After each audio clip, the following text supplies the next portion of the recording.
Before we get on to the main meat of this subject, I wanted to say something about my opinion of this MotMeg. I thought it was lacking when it came to the creative side, like the Interregnum was just an ugly looking court dungeon, but I really loved the skins that this MotMeg brought. I really wasn't a fan of the Battle Pass at first due to the fact it replaced the normal free campaign we got with MotMeg, but I've come to enjoy it a bit. It feels less grindy at the same time as still feeling really grindy. I think deca should definitely fix that. I wish I had added more of the 10% battle XP boosters in the past that you get for free. I think you got one at the start. The 10% I don't really think helped too much. I was hoping they'd at least give me like enough to be 30%. Other than that, the next battle pass looks promising. I love the fact that we're getting graveyard skins finally. So I love the introduction of the new tiered weapons. That was really sweet. I think that'll help with the redundancy of tiered weapons and how they're all basically the same. Rip crossbows though, I don't know why they chose longbows over them. Alright, now that we're over with that, it's time for the main section of the video. I polled the Realm subreddit last week on if people like this year's MotMeg or not, and the results are rather mixed. A third of the community said they enjoyed it, but the rest didn't. Some people commented their thoughts on the event, so we'll read over some of those. SpaceHive20 said, I like collecting the skin sets. This year's were cool looking and not that difficult, so I think it was alright. The Battle Pass really isn't healthy for the game though and reeks of maintenance style development in the near future. Honestly, yeah, the skins were pretty cool as I said, but I'll have to agree on the Battle Pass. Battle Passes I just generally do not like unless they're done well. I think that deca has done this one rather well. I think leveling up is just a pain compared to other battle passes and the way that other people handle them.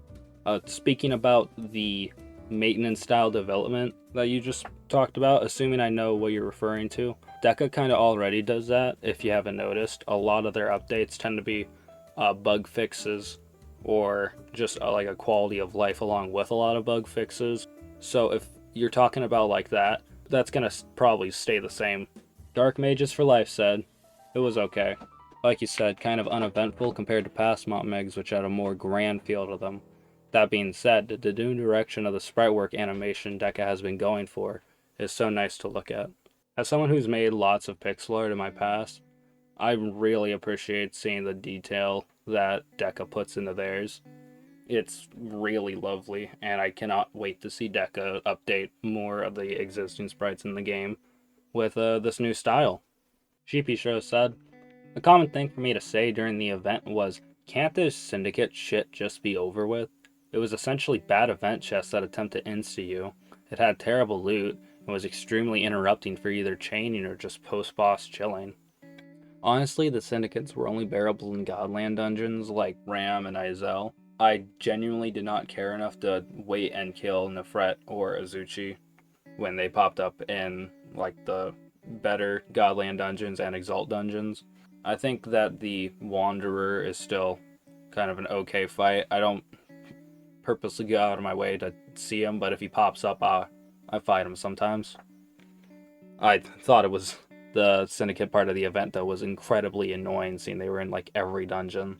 J Barlow 95 said, I feel like nearly all the Tinkerer event rewards being locked behind Interregnum marks was really dumb, as they like all require 8 marks. And the only way to run a dungeon is a single spot in a realm that isn't even in a convenient spot.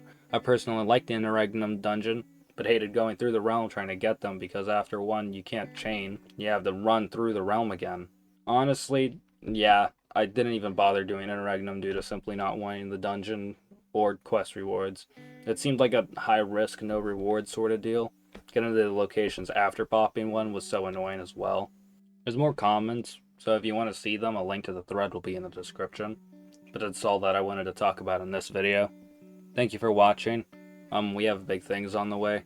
Please subscribe if you liked the video. I would like to hit 200 subscribers before the end of the year. And I will see you in the next video.